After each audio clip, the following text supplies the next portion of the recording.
Medical services recruitment board TNMRB dental hygienist போஸ்ட்டுடைய seat distribution வந்து வெளியிட்டிருக்காங்க. அதாவது வேகன்சியோடைய டிஸ்ட்ரிபியூஷன் வந்து வெளியிட்டிருக்காங்க. டோட்டலாக 39 வேகன்சி வந்து அனௌன்ஸ் பண்ணியிருந்தாங்க.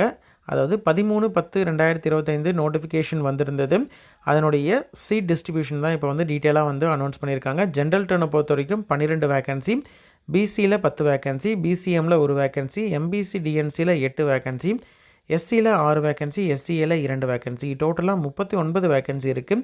ரிசர்வேஷன் படி பார்த்திங்கன்னா ஜென்ரல் டர்னில் 17 வேகன்சி, உமனில் 10 வேகன்சியும், எக்ஸ் சர்வீஸ்மனில் 2 வேகன்சி, டிஏபியில் 2 வேகன்சி ஜென்ரலில், பிஎஸ்டிஎம் ஜென்ரலில் 6 வேகன்சியும், பிஎஸ்டிஎம் உமனில் 2 வேகன்சியும் இருக்குது. டோட்டலாக 39 வேகன்சிஸ் இருக்குது.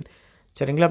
இதற்கான செலெக்ஷனை பொறுத்த வரைக்கும் ஒன்லி அவங்களுடைய அகடமிக் மற்றும் டெக்னிக்கல் குவாலிஃபிகேஷனில் எவ்வளவு மதிப்பெண் எடுத்திருந்தாங்களோ அந்த மதிப்பெண்ணை பேஸ் பண்ணியும், ரூல் ஆஃப் ரிசர்வேஷன் படியும், கம்யூனல் ரொட்டேஷன் பேஸ் பண்ணியும், Tamil Nadu government rule of reservation படியும், கம்யூனல் ரொட்டேஷன் பேஸ் பண்ணியும் இந்த டென்டல் ஹைஜீனிஸ்ட் போஸ்ட்டை வந்து ஃபில் பண்ணுவாங்க. அது எப்படி அப்படின்றத பார்க்கலாம்.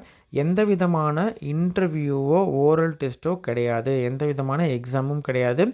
மினிமம் அவங்க வந்து எவ்வளோ வந்து எடுத்துருக்கணும் பார்த்தீங்கன்னா, மதிப்பெண்ணோட diploma in dental hygienist with +2 முடிச்சிருக்கிறாங்க அப்படின்ற மாதிரி தான்.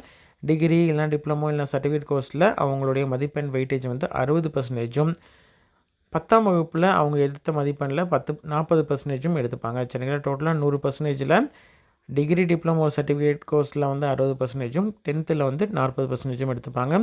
அதுவே வந்து 10ஆம் வகுப்பு முடிச்சுட்டு சர்டிஃபிகேட் கோர்ஸ் முடிச்சிருக்காங்க டென்டல் ஹைஜீனிஸ்ட்டில் அப்படின்ற மாதிரி இருந்தால் அதற்கும் சேம் தான். சர்டிஃபிகேட் கோர்ஸ்க்கு 60%, 10ஆம் வகுப்பில் 40% எடுத்துப்பாங்க.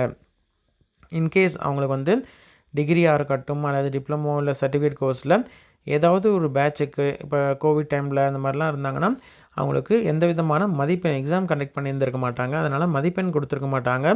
அவங்களுக்கு வந்து ஒன்லி வந்து பாஸ்டு அப்படின்ற மாதிரி மட்டும் சர்டிஃபிகேட்டில் கொடுத்துருக்குறாங்க அப்படின்ற மாதிரி இருந்தால் அந்த மாதிரி கண்டிஷனுக்கு அவங்களுடைய 10ஆம் வகுப்பு அல்லது 12ஆம் வகுப்பில் அவங்க எடுத்த மதிப்பெண்ணை பேஸ் பண்ணி வந்து வெயிட்டேஜ் கொடுத்து அவங்கள வந்து செலெக்ஷனில் எவ்வளோ மதிப்பெண் எடுத்திருக்காங்களோ அதற்கேற்ற மாதிரி அவங்களுடைய லிஸ்ட் பண்ணுவாங்க. சரிங்களா?